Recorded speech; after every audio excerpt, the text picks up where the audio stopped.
once knew a nigga whose real name was William. His primary concern was making $1 million, being the illest hustler that the world ever seen. He used to fuck movie stars and sniff coke in his dreams. A corrupted young mind at the age of 13. Nigga never had a father and his mom was a fiend. She put the pipe down, but for every year she was sober, her son's heart simultaneously grew colder. He started hanging out, selling bags in the projects, checking the young chicks looking for hit and run prospects. He was fascinated by material objects, but he understood money never brought respect. He built a reputation cause he could hustle and steal, but got locked once and didn't hesitate to squeal. So criminals he chilled with didn't think he was real. You see, me and niggas like this have never been equal. I don't project my insecurities on other people. He fiended for props like addicts with pipes and needles, and so he felt he had to prove to everyone he was evil. A feeble-minded young man with infinite potential, the product of a ghetto-bred capitalistic mental. Coincidentally, dropped out of school to sell weed, dancing with the devil, smoked until his eyes would bleed. But he was sick of selling trees and gave in to his greed.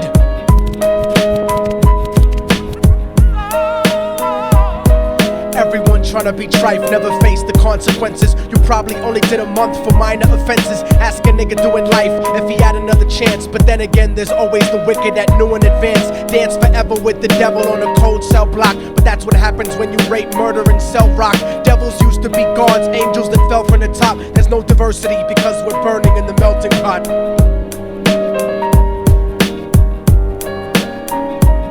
So Billy started robbing niggas, anything he could do to get his respect back in the eyes of his crew. Starting fights over little shit up on the block. Stepped up to selling mothers and brothers to crack rock. Working overtime, making money for the crack spot. Hit the jackpot and wanted to move up to cocaine, fulfilling the Scarface fantasy stuck in his brain. Tired of the block niggas treating him the same.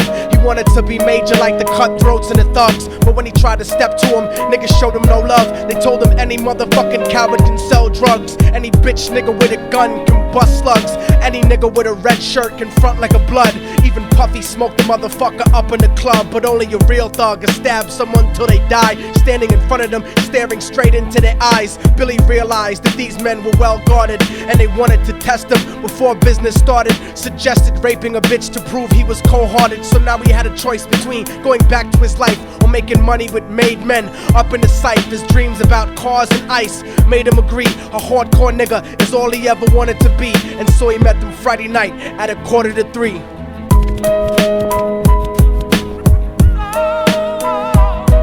Everyone tryna be trife, never face the consequences. You probably only did a month for minor offenses. Ask a nigga doing life if he had another chance. But then again, there's always the wicked that knew in advance. Dance forever with the devil on a cold cell block. But that's what happens when you rape, murder, and sell rock. Devils used to be gods, angels that fell from the top. There's no diversity because we're burning in the melting pot.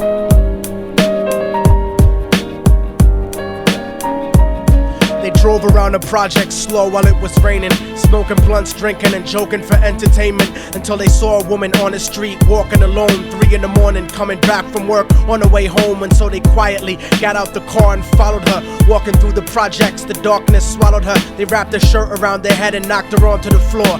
This is it, kid, now you got your chance to be raw. So Billy yoked her up and grabbed the chick by the hair and dragged her into a lobby that had nobody there. She struggled hard, but they forced her to go up the stairs. They got to the roof and then held her down on the ground, screaming, "Shut the fuck up and stop moving around." The shirt covered her face, but she screamed and clawed. So Billy stomped on the bitch till he broke in her jaw. Them dirty bastards knew exactly what they were doing. They kicked her until they cracked her ribs and she stopped moving. Blood leaking through the cloth, she cried silently. And then they all proceeded to rape her violently. Billy was made to go first, but each of them took a turn, ripping her up and choking her until her throat burned. Her broken jaw mumbled for God, but they weren't concerned. When they were done and she was lying bloody, broken and bruised, one of them niggas pulled out a brand new 22. They told him that she was a witness for what she'd gone through, and if he killed her, he was guaranteed a spot in the crew. He thought about it for a minute, she was practically dead, and so he leaned over and put the gun right to her head. I'm falling and I can't turn back.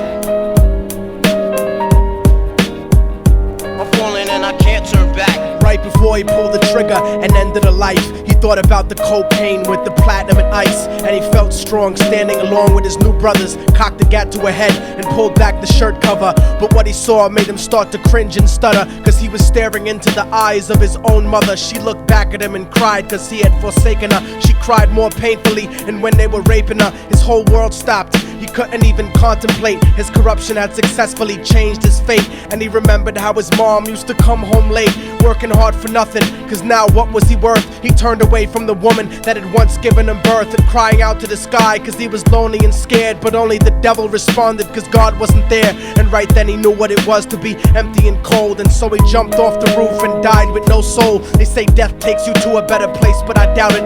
After that they killed his mother and never spoke about it. And listen, cause the story that I'm telling is true, cause I was there with Billy Jacobs and I raped his mom too. And now the devil follows me everywhere that I go. In fact, I'm sure he's standing among one of you at my shows, in every street cipher listening to Little Thug's flow. He could be standing right next to you and you wouldn't know. The devil grows inside the hearts of the selfish and wicked. White, brown, yellow and black color is not restricted. You have a self-destructive destiny when you're inflicted, and you'll be one of God's children that fell from the top. There's no diversity because we're burning in the melting pot. So when the devil wants to dance with you, you better say never, because a dance with the devil might last you forever.